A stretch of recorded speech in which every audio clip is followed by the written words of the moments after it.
शुक्लांबरधरां विष्णुं शशिवर्णं चतुर्भुजं प्रसन्नवदनं ध्याये सर्वविघ्नोपशान्तये।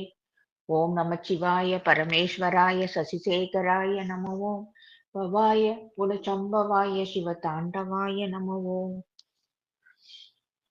ओम सौं सरवणभव श्रीं ह्रीं क्लीं क्लौं सौं नमः।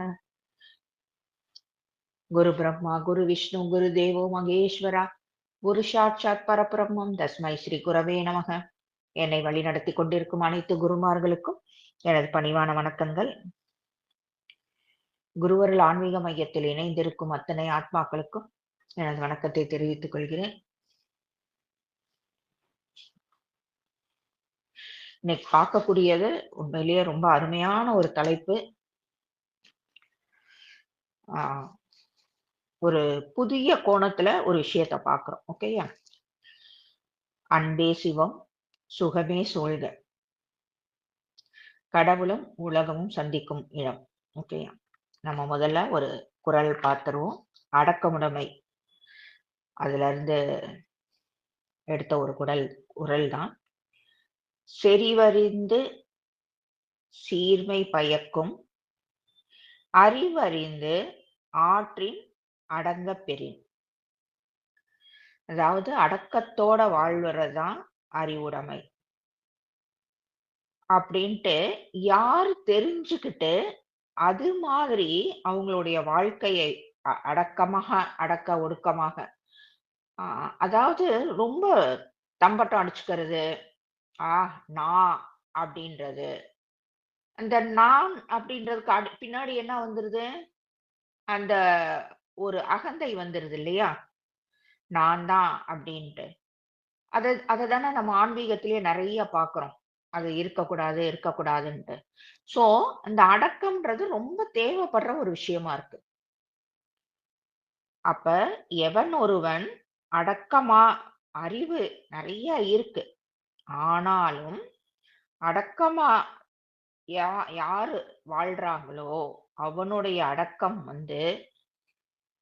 உண்மையிலேயே நல்லவர்களால் அறியப்பட்டு அவனுக்கு அது பெருமையை கொடுக்கும். அவன் என்ன பண்றான், ஏது பண்றான், யாருக்கும் தெரியாம அவன் பாட்டுக்கு நிறைய சர்வீஸ் பண்றான்னு வச்சுக்கோங்க, நிறைய நல்ல விஷயங்கள் பண்றான், நல்லவனா வாழ்றான், அவன் யாருக்கும் காமிச்சுக்கிறது கிடையாது. ஏன்னா அவன் தான் அடக்கமா இருக்கானே. ஆனாலும் இவனை ஒத்த நல்லவங்க இருப்பாங்க இல்லையா, அவங்களுக்கு இவனுடைய அருமை பெருமை தெரிஞ்சு அவனுக்கு அது பெருமையை கொடுக்கும் அப்படின்னு நம்ம தெய்வ புலவர் திருவள்ளுவர் சொல்றாரு. அவர் சொல்லி ஏதாவது நம்ம இல்லைன்னு சொல்ல முடியுமா?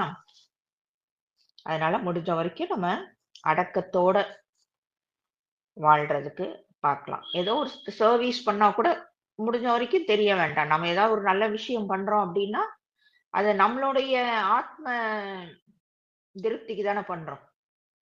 4 பேருக்கு முன்னாடி எல்லாம் தெரியணும் அப்படின்றதுக்காக அது பண்ணோம்னா அதுக்கான யூஸே இருக்காது.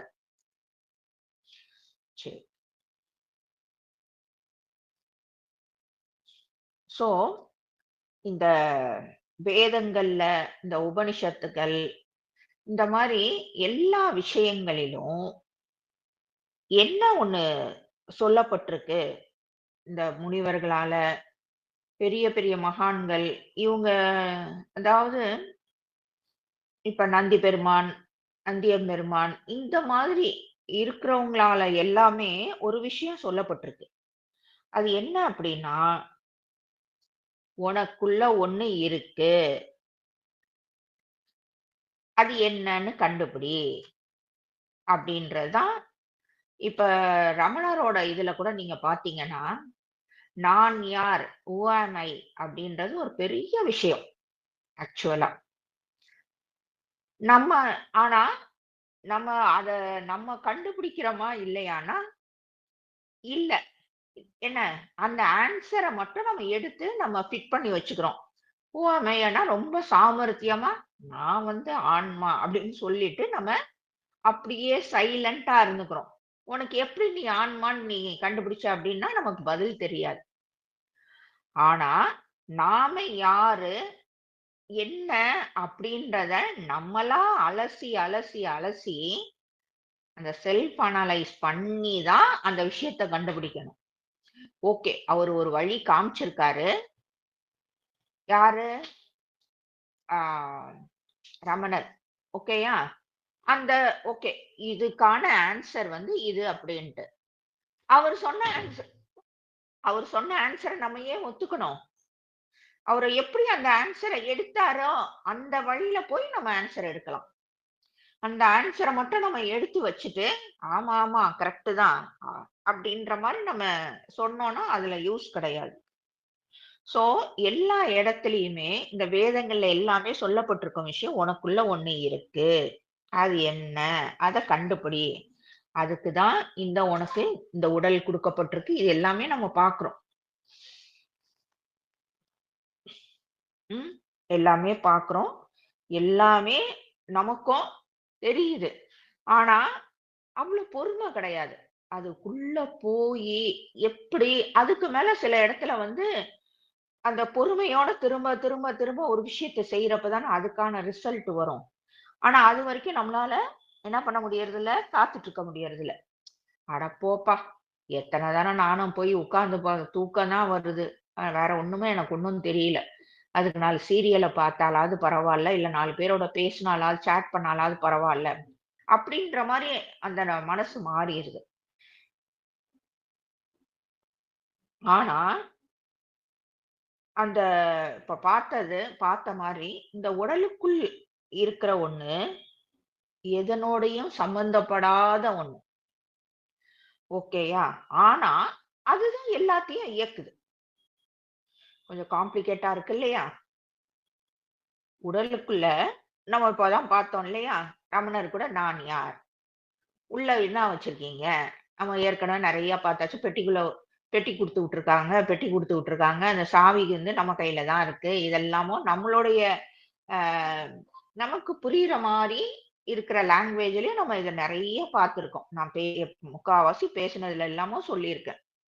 பொறக்கிறப்பயே ஒரு பெட்டி இருக்கு. பெட்டி குடுத்துருக்காங்க, பெட்டி குடுத்துருக்காங்க. அந்த சாவி வந்து உங்க கையில தான் இருக்கு. அத திறந்து பார்க்கறது மட்டும் தான் நம்மளோட வேல அப்டின்ட்டு.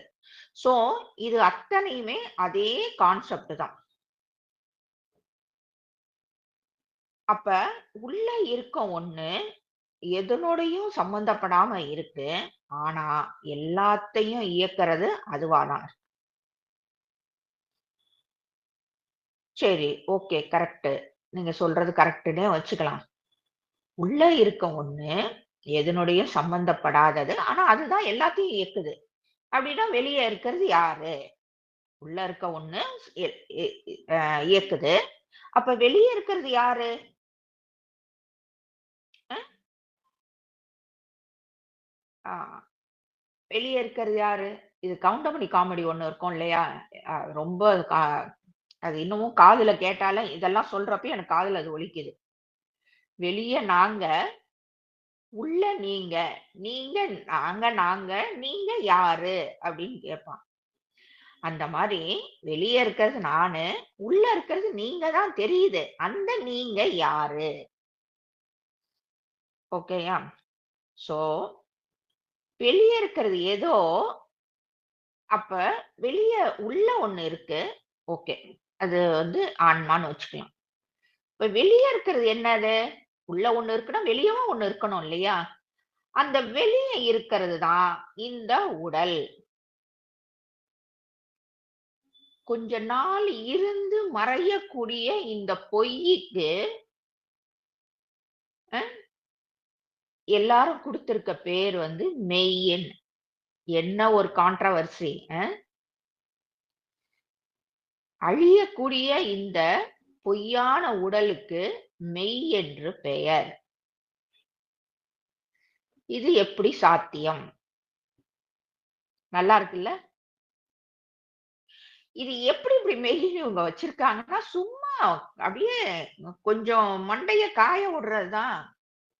கொஞ்சம் கிண்டலா, கொஞ்சம் கேலி கலந்து, இதுக்கு பேர் மெய் அப்டின்ட்டு. ஏன்னா இது பொய் தானே அது. ஆக்சுவலா இது வெறும் என்ன சொல்றது? ஒரு இத தானே பார்க்குறோம்.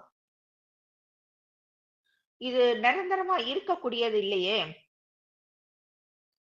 அப்ப நம்ம எல்லாத்துக்கும் ஒரு விஷயத்தோட சம்பந்தப்படுத்தி தான் நம்ம எல்லாத்தையுமே வந்து பொருத்தி வச்சுக்கிறோம். ஒரு கீரை வித்துட்டு போற அம்மா வந்து என்ன கூப்பிடுவோம்? இந்த கீரைக்காரம்மாவ கூப்பிடு. அந்த அம்மா பேரு கீரைக்காரம்மாவா? கீரை விக்கிது அவ்வளவுதானே! புரியுதா உங்களுக்கு? இந்த தோட்ட வேலை செய்யக்கூடிய ஆள வந்து தோட்டக்காரன். ஆட்டோ ஓட்டுற ஆட்டோ ஓட்டுற அந்த நபர வந்து ஆட்டோக்காரன்.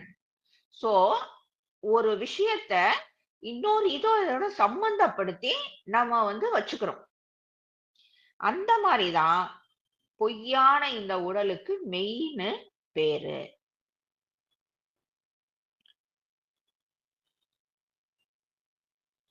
இந்த வெளியே இருக்கிறதோட வேலை என்ன? ஓகேயா? உள்ள இருக்கிறதோட வேலை பார்த்துட்டோம். என்னது அதோட வேலை? எல்லாத்தையும் இயக்குறது அந்த உள்ள இருக்கும் ஒன்று. அப்ப வெளிய இருக்கிறதோட வேலை என்ன? உள்ள ஒண்ணு இருக்கு, வெளிய ஒண்ணு இருக்கு. அத நம்ம கண்டுபிடிச்சாச்சு. உள்ள இருக்கிறதோட வேலை எல்லா விஷயத்தையும் இயக்குறது.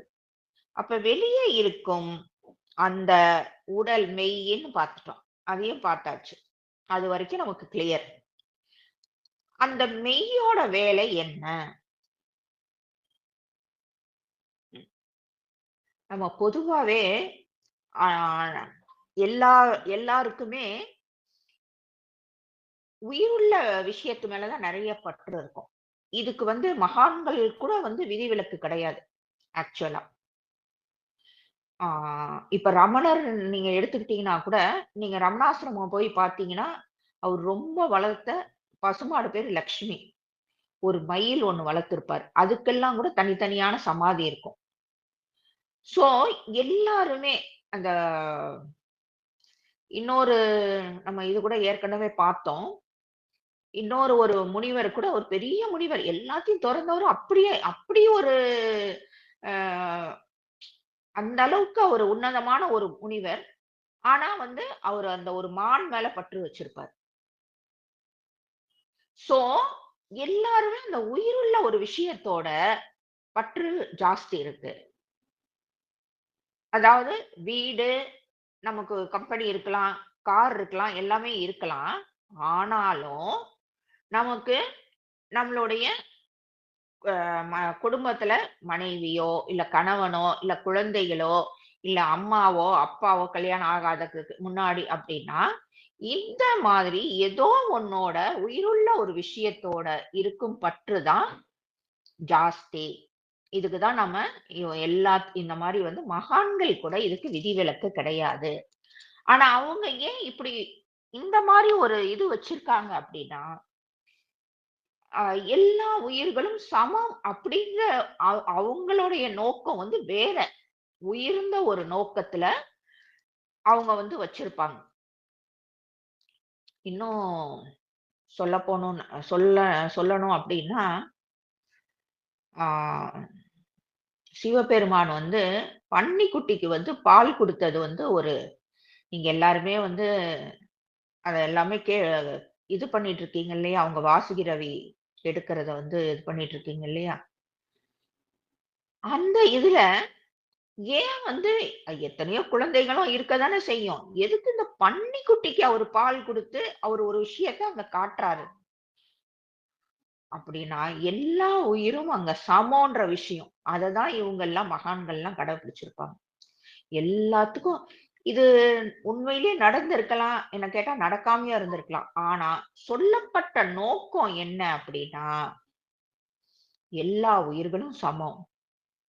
அந்த எல்லா உயிர்களுக்குள்ளயும் இறைவன் தான் இருக்காரு. அது பன்னிக்குட்டின்றதுனால உள்ள கடவுள் இல்லையா? அப்படின்லாம் கிடையாது. எல்லா உயிர்களுக்குள்ளயும் அவர் இருக்காரு.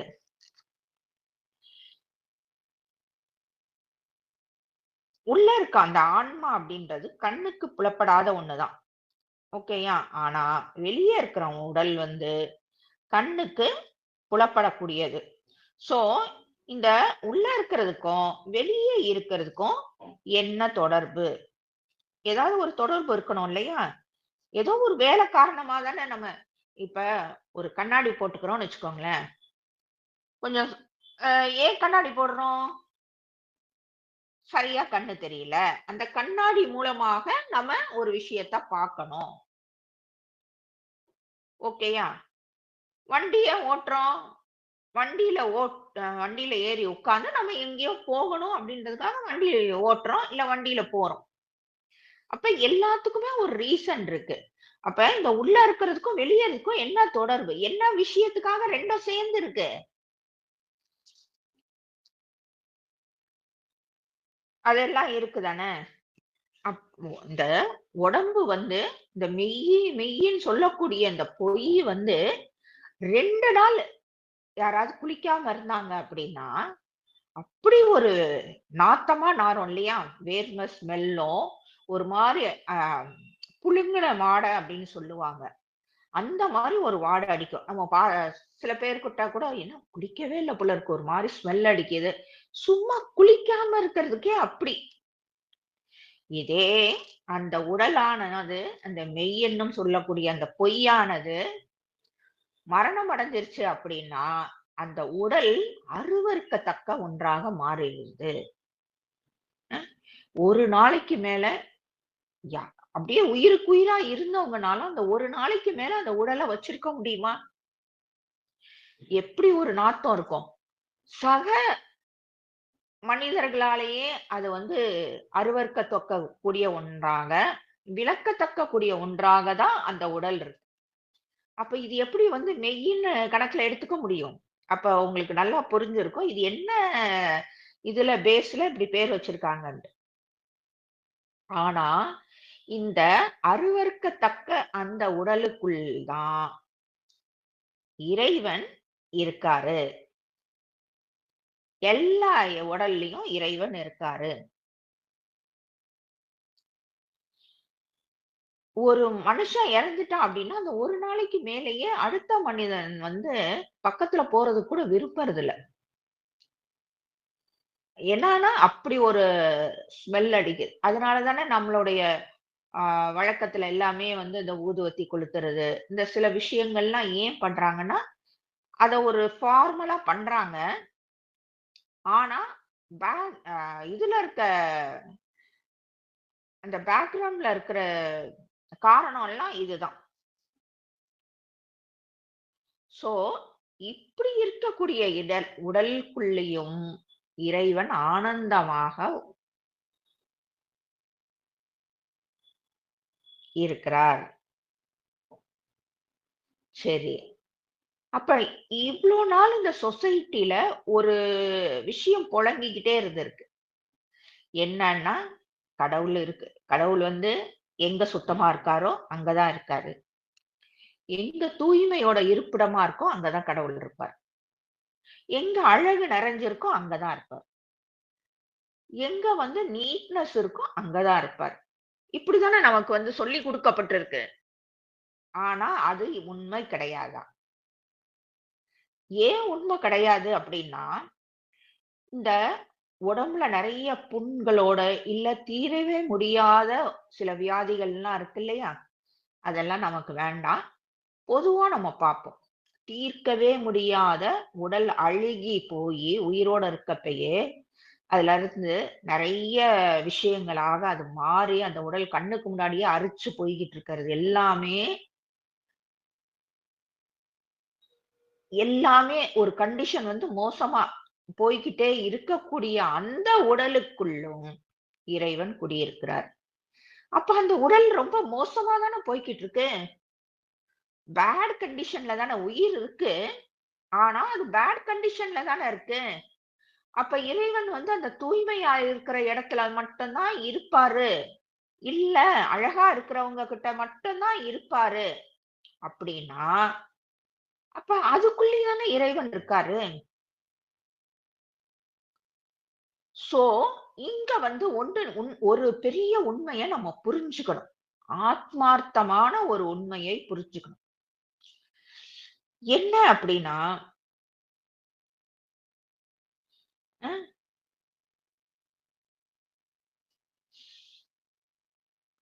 எல்லா இடத்துலயும், எல்லா உருவத்திலயும் இறைவன் இருக்காரு.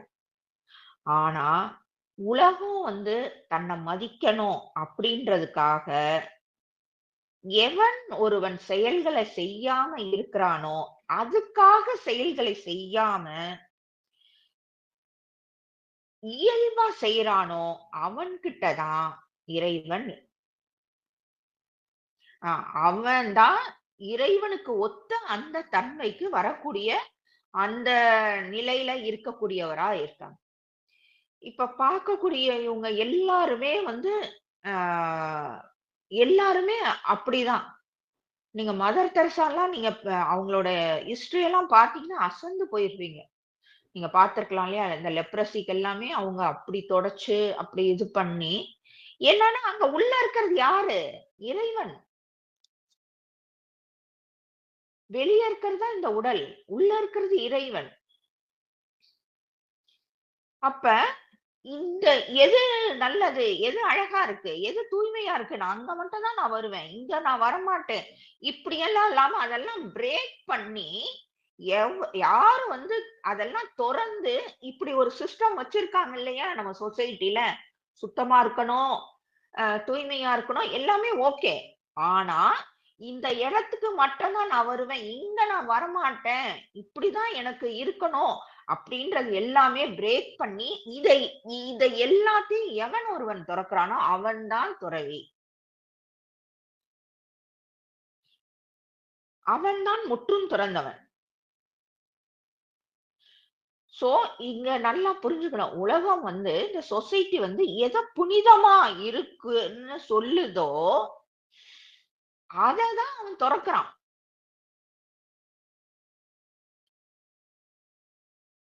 ஏன் அப்படின்னா, அதுதான் இறைவனின் குணம். இப்ப நம்ம பார்த்தோம்ல, அந்த அழுகி போய்க்கிட்டு இருக்கு. கொஞ்சம் கொஞ்சமா கண்ணுக்கு முன்னாடியே கரைஞ்சு போய்க்கிட்டு இருந்த அந்த உடல்லயும், இன்னும் நெறைய வியாதிகள் என்னென்னமோ புதுசு புதுசா இருக்கு.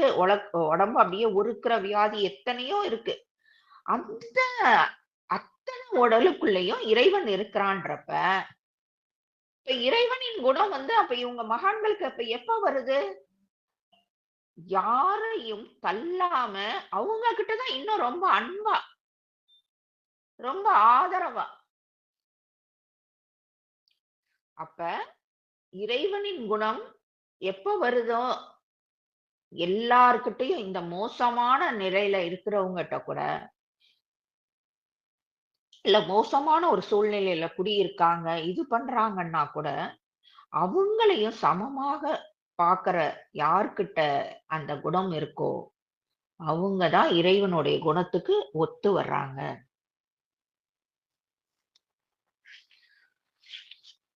இது ஒரு புது கான்செப்ட் தானே ஆக்சுவலா. சோ, இதுதான் இங்க நடக்குது. நம்ம ஆ நம்மளுடைய சொசைட்டிலயே பாருங்களேன். இருக்கிறது யாரு அப்டின்னா நெறைய சொல்லுவோம். கிளியோபாட்ரால இருந்து எலிசபெத் டெய்லரு, அ இன்னைக்கு இருக்கிற நடிகைல இருந்து யார் அழகா இருக்காங்க, யார் டாப் 10ல வருவாங்கன்னா கூட நீங்க ஆ YouTube இல்ல Googleல சர்ச் பண்ணீங்கன்னா கூட எடுத்துரலாம். ஆனா, யாரு வந்து அழகே இல்லாம இருக்கிறவங்கள ஒரு 10 பேர எடுங்கன்னா, அநேகமா இருக்குமா என்னான்னு தெரியல. என்ன கேட்டா மேபி இருக்காது அப்டின்ட்டு. ஆனா, ஒரு பெண் வந்து இருந்திருக்காங்க. அவங்க பேர் வந்து ஜூலியா பஸ்த்ரானா அப்டின்ட்டு. ஓகேயா? உலகத்திலேயே மிகவும் அசிங்கமான, கோரமான அமைப்பு உடைய பெண். முகம் எல்லாமே வெறும் முடி. முகம் அமைப்பு பார்த்தீங்க அப்டின்னா, கரடி மாரி இருக்கு. ஆனா, இந்த மாரி ஒரு அமைப்பு உள்ள பெண்ணுக்கு உள்ளேயும் இறைவன் இருக்கிறார். சரி. அந்த அம்மாவுடைய கதைய லைட்டா அப்டி பார்ப்போமா? என்ன அப்டின்னா, இப்டி எல்லாருமே பார்க்கறக்கு கூட விரும்பல. நம்மகிட்டயும் அந்த குணம் இருக்கும் இல்லையா? கொஞ்சம் அழகா இல்லாதவங்க, கொஞ்சம் ஒரு மாரி இருக்கு அப்டின்னா, நமக்கு ப்ளசன்ட்டா இருக்காது. பார்க்கணும்னு தோணாது. கொஞ்ச நேரத்துல ஒரு அவர்ஷன் வந்துரும். ஆ கொஞ்சம் அப்டியே இடத்த நம்ம காலி பண்ணிருவோம். அழகா இருக்கவங்களுக்கு கூட கான்டாக்ட் வச்சுக்கிறது. இது இயற்கையா சொசைட்டில வந்து பரவி இருக்கிற ஒரு விஷயம் தான். ஆனா, இது மூலமாக நம்ம சில விஷயம் தெரிஞ்சுக்கிறப்ப, நம்மளுடைய மனசெல்லாமே கொஞ்சம் மாத்தி, அப்படியே சட்டுன்னு இது பண்ணிற முடியாது. கொஞ்சம் கொஞ்சமா பண்ணலாம் தானே!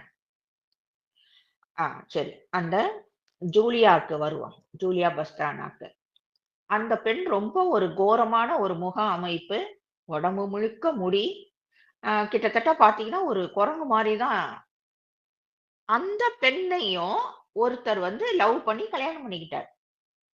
ஆஹா! அவரு தான கடவுள் அப்படின்னு நம்ம நினைக்கிறோமா?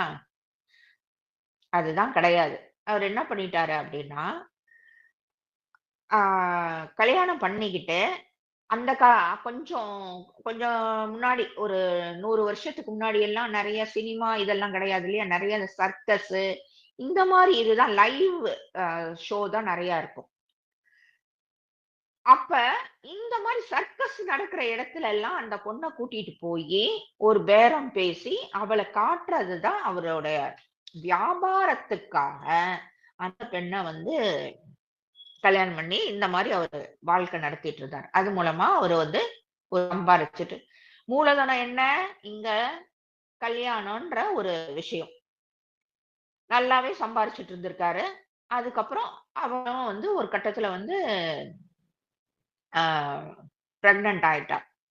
பிரெக்னன்ட் ஆயி, சரி அதுக்கப்புறமாவது நம்மள விடுவாரு அப்படின்னு அவ நெனச்சா வந்து குழந்தை பொறந்தது. குழந்தையும் இறந்தே பிறந்துருச்சு. அதுல அந்த பொண்ணுக்கு அதுக்கு மேல தாங்க முடியாம ரொம்ப மனசு வெம்பி, அதுக்கப்புறம் அவளும் இறந்து போயிட்டா. அவ இறந்து போனதுக்கு அப்புறமும் அந்த மனுஷன் விடாம அவளுடைய உடம்ப பாடம் பண்ணி, இதே மாரி ஊருக்கு ஊருக்கு எடுத்துட்டு போயி, முடிஞ்ச வரைக்கும் சம்பாரிச்சிருக்காரு.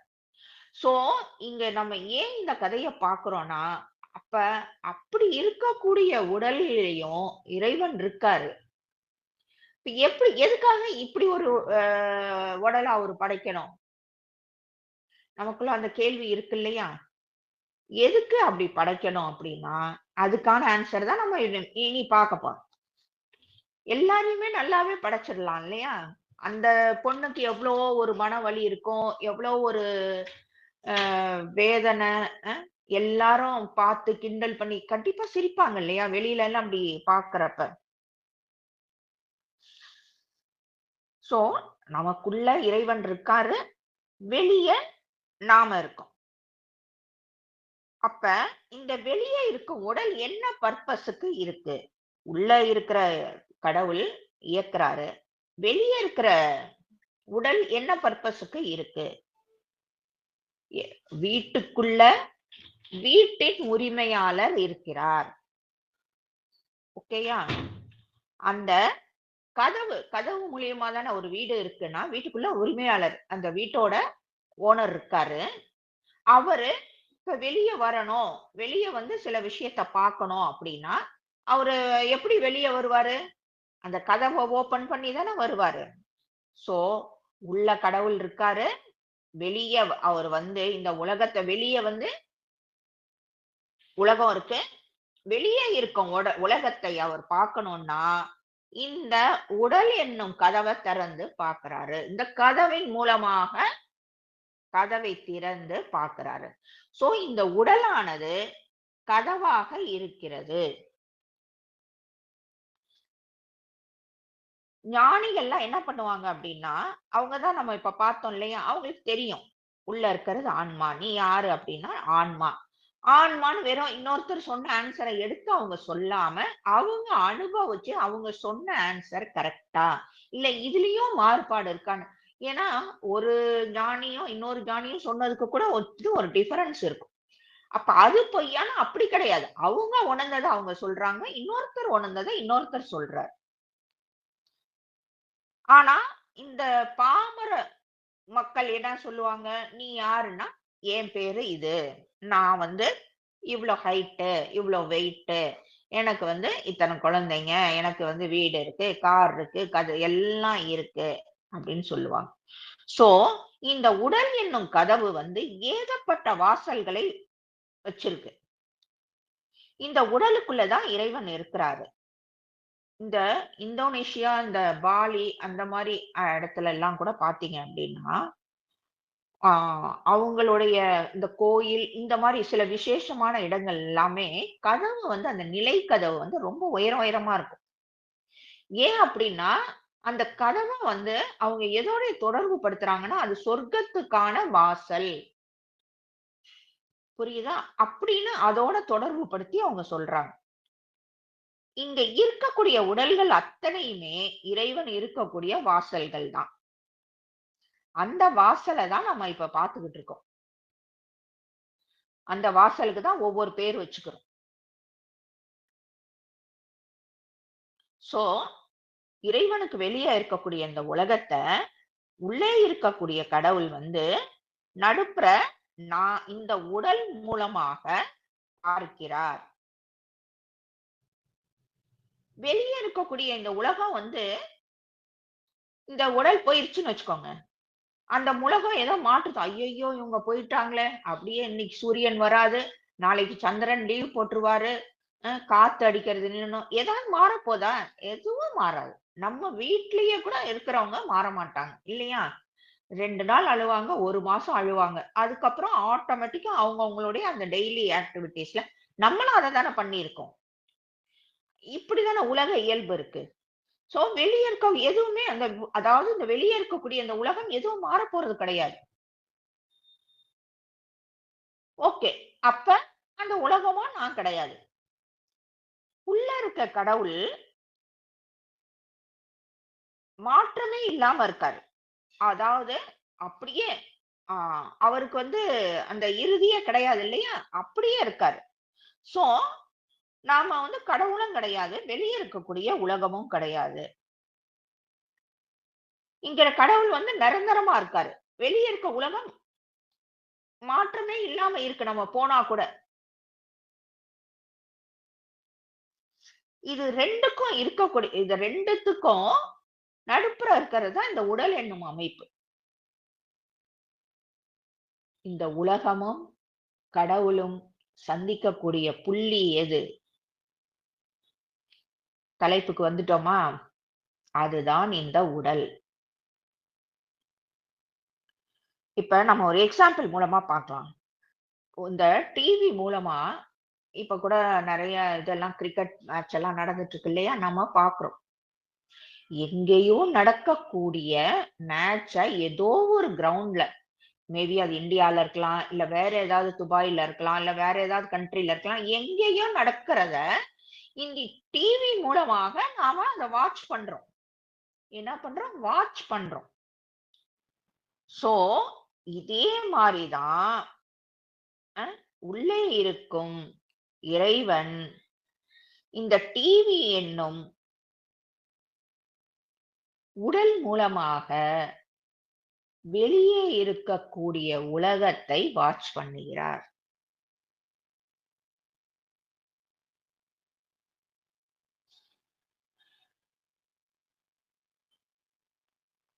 புரியுதா? சோ, இந்த டிவி ரிப்பேர் ஆயிருச்சுன்னா, வெளிய இருக்கக்கூடிய அந்த உலகத்த பார்க்க முடியுமா? அந்த விளையாட்ட பார்க்க முடியுமா? முடியாது. சோ, இந்த டிவி மூலமாக அந்த விளையாட்டை காமிக்க அந்த இறைவனுக்கு காமிக்கக்கூடியது தான் இந்த உடல். அப்ப இந்த உடல என்ன சொல்லணும் ஆக்சுவலா? இது ஒரு மீடியமாக தான் செயல்படுகிறது. இல்ல ஒரு பாலமாக செயல்படுது.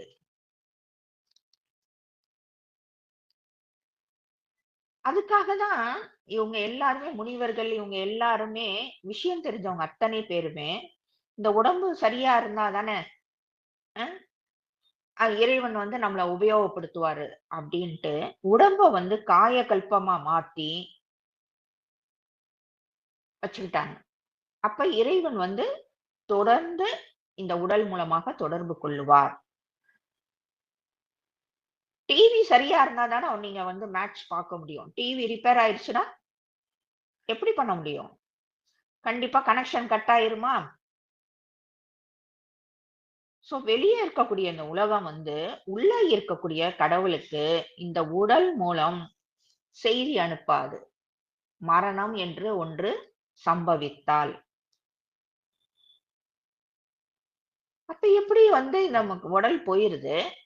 அப்ப இறைவன் என்ன பண்ணுவாரு? உள்ள இருக்கிற இறைவன், ஓகே இன்னொரு டிவி வாங்கிக்கிறேன். அவ்வளவுதான். இன்னொரு உடலை படைத்து இந்த உலகத்தோட தொடர்பு கொள்கிறார். உலகத்தை பார்க்கிறார். இந்த இறைவன் இந்த உலகத்தோட தொடர்பு கொள்ளணும்னு நினைக்கிறதுனால தான் நிறைய உடல்களை படைக்கிறார். எப்ப போறோம் அப்படின்னு நினைக்கிறாரோ அந்த உடலை டிஸ்கனெக்ட் பண்ணிட்டு வேற ஒரு உடலை படைக்கிறார். படைச்சு அது மூலமாக பார்க்கிறார்.